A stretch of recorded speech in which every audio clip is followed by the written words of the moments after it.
Après la prolongation de Rongier, l'actualité est rythmée par les questions sur le loyer du Vélodrome, par les 20 millions que l'OM doit trouver avant juin 2023 et par les tensions en interne, mais aussi par des petites infos sur Touré, sur Klose, sur Bamba Dieng. On va s'intéresser à tout ça tout au long de la vidéo en réagissant aux différentes infos. De votre côté, pensez-vous qu'Isaac Touré doit avoir plus de temps de jeu après ce qu'il a montré en prépa, ou alors faut-il encore prendre le temps avec lui? J'attends votre ressenti en commentaire. On commence directement cet épisode par une petite info sur le déplacement à Angers vendredi prochain. Sofiane Bouffal devait être suspendu pour ce premier match après la trêve, puisqu'il avait été expulsé contre Nice après un deuxième carton jaune pour avoir amplifié sa chute dans la surface. La commission de discipline de la LFP a donc décidé de retirer le deuxième jaune, et par conséquent, il sera disponible pour Angers-OM. C'est pas une bonne nouvelle pour nous, parce qu'il est d'après moi la plus grande force offensive d'Angers, en étant capable de faire des différences balle au pied et d'éliminer facilement. On se souvient de son gros début de match la saison dernière quand il menait 2-0 au bout de 10 minutes, même si au final, le souvenir est sympa parce qu'on a gagné 5-2 derrière.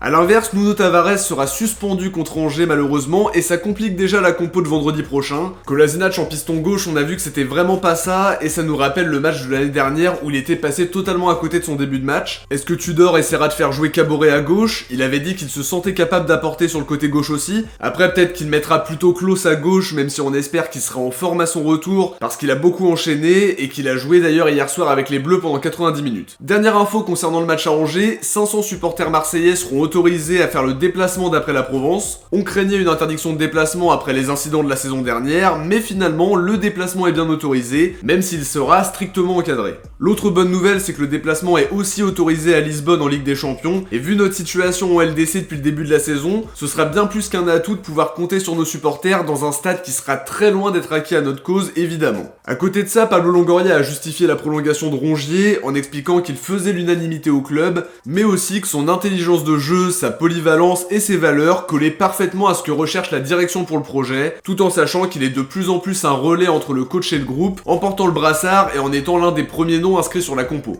De son côté, il a expliqué son choix dans un entretien pour les médias du club, en expliquant qu'il veut continuer de grandir au club et de profiter de la ferveur marseillaise qu'il considère ne jamais pouvoir connaître ailleurs. Il a aussi fait référence à son arrivée qui était très éprouvante et finalement on s'en rappelle comme si c'était hier, même si le dénouement a été positif avec cette signature comme joker. Pour son meilleur souvenir, il évoque OM Strasbourg et on partage son avis parce que c'était vraiment une soirée exceptionnelle. Une prolongation je trouve en tout cas assez logique, ça permet de le sécuriser parce qu'il aura sûrement des convoitises. Après est-ce que c'est dans l'objectif de faire une belle plus-value par la suite ou pour en faire un cadre des différents effectifs qui vont se succéder? À voir ce que compte faire Longoria, mais c'est une très bonne chose de l'avoir prolongé. On évite les discussions de dernière minute qui tournent souvent mal et c'est très bien d'échapper à ça parce qu'on a déjà trop connu ça par le passé. Toujours côté mercato, Jonathan Klaus a expliqué dans un entretien pour Infosport Plus pourquoi il a opté pour l'OM plutôt que pour Chelsea qui était très intéressé par lui cet été. D'après lui, l'OM correspondait parfaitement à ses attentes, le choix de la continuité pour découvrir la Ligue des Champions et avoir du temps de jeu. Il voulait faire un choix et pas simplement signer à Chelsea parce que l'opportunité était énorme, étape par étape pour Klaus qui a connu une grosse ascension ces dernières saisons, même s'il a déjà 29 ans.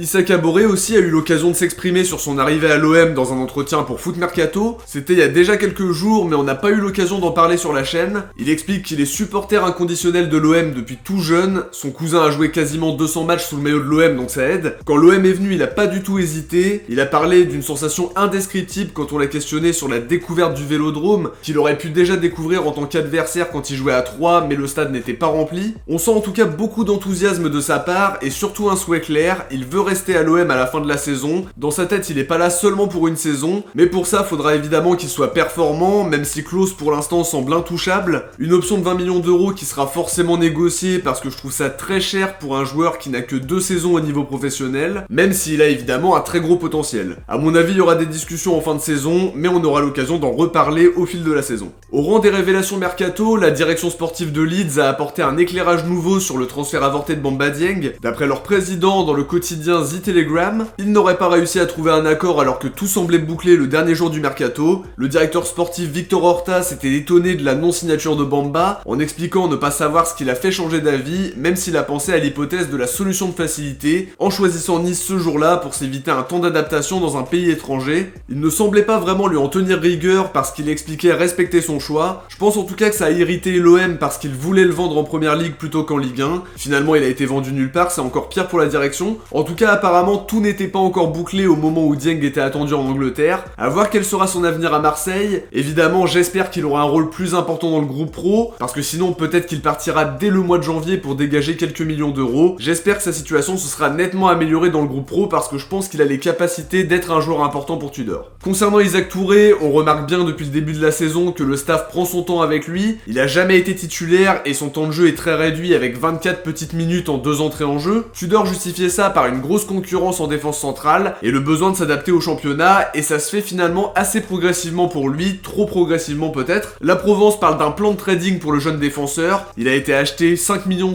et ça peut monter à 7 il me semble avec les bonus. Si la direction a mis une somme comme ça, c'est qu'ils sont certains de son potentiel et les matchs amicaux ont confirmé ça. L'idée c'est de faire une belle plus-value d'ici quelques temps. Évidemment, faut qu'il ait du temps de jeu, sinon sa valeur va pas monter, mais il a déjà une belle cote. On se rappelle qu'il était très proche de City, qui avait bien vu son potentiel et qui voulait aussi le mettre en évidence dans des clubs du City Group. Je pense qu'il est suivi par pas mal de clubs européens, mais c'est sa progression qui sera importante. Et pour le moment, le staff il va étape par étape, à voir aussi comment il va s'adapter à la pression, mais quoi qu'il arrive, le potentiel est là. C'est maintenant au club de bien gérer la situation pour le lancer au bon moment. On enchaîne sur l'info qu'on a eue par rapport au loyer du Vélodrome. Il a été revu à la hausse ces derniers jours après des discussions entre la direction et la mairie de Marseille. La part fixe aurait augmenté d'1,5 million et serait maintenant de 6,5 millions pour la saison 2022-2023. D'après l'agence France Presse, la mairie espère récupérer 9 millions en prenant en compte la part variable qui est liée à l'affluence du stade. C'était une volonté claire de Benoît Payan qui estimait le loyer insuffisant jusqu'à présent. Longoria a joué le jeu et a accepté cette hausse pour participer au défi futur de la ville d'après les propos du maire lui-même. Concernant la vente du stade, Benoît Payan a d'ailleurs donné d'autres infos en expliquant que ça coûterait environ 1 milliard d'euros et que pour le moment l'OM ne peut pas aligner une somme aussi élevée. Il reste favorable à une vente du stade, mais uniquement si l'OM est acheteur pour conserver un patrimoine commun d'après ses propres termes. On termine cette vidéo sur l'info qui nous a vraiment interpellé ces dernières heures. D'après l'équipe, Pedro Iriondo, le directeur général de l'OM, a annoncé une nouvelle inquiétante pendant la réunion de ce lundi matin. Le club doit trouver entre 19 et 20 millions d'euros en urgence pour compenser l'augmentation de la masse salariale et une trésorerie qui est dans le rouge. Je pensais que la masse salariale avait plutôt été diminuée, donc j'ai été un peu surpris, à moins que les recrues aient des salaires beaucoup plus élevés qu'annoncés. Pour le bras droit de Pablo Longoria, il faut une baisse des coûts de fonctionnement du club, et il pointe notamment l'organisation ratée du déplacement à Tottenham à titre d'exemple, où 2 avions étaient affrétés mais chacun à moitié rempli, et une réservation hôtelière défaillante. On semble se diriger vers une cure d'austérité en interne, alors que les relations entre les dirigeants espagnols comme Longoria, Ribalta, Otero et Don Iriondo, et le reste de la direction à côté sont très tendus. Certains employés estimeraient que l'austérité doit se faire à tous les étages et que le clan espagnol louerait apparemment des véhicules blindés pendant les déplacements et invitait beaucoup de monde dans la délégation présidentielle. Chacun semble se renvoyer la balle au sein de la direction. Longoria estime que les mauvais résultats de la dernière semaine avant la trêve sont liés à une mauvaise ambiance en interne. Il demande plus de travail et de discipline au sein de la direction administrative. Otero de son côté estime qu'il n'y a pas d'identité au sein du club et que c'est un gros axe de travail. Il serait aussi souvent en friction avec David Frio quelques semaines seulement après son arrivée. On peut s'attendre à une réorganisation du secteur administratif de ce qu'on a compris dans l'article, alors que certains ont été nommés très récemment par Longoria lui-même. Ça a déjà été un peu entrepris ces derniers mois et on va espérer quand même que les tensions s'apaisent pour que ça n'ait pas trop de conséquences sur les résultats sportifs. De notre côté, on arrive à la fin de cet épisode, j'espère que ça vous a plu. Si c'est le cas, n'oubliez pas de liker pour soutenir la chaîne et à vous abonner en activant la cloche pour suivre l'actualité de l'OM à 100%. Je vous invite à regarder la dernière vidéo sur 6 ans de mercato depuis l'arrivée de McCourt si c'est pas déjà fait. Je vous la mettrai en écran de fin de vidéo. De notre côté, on se retrouve très vite pour une prochaine vidéo. Ciao, portez-vous bien et surtout allez l'OM.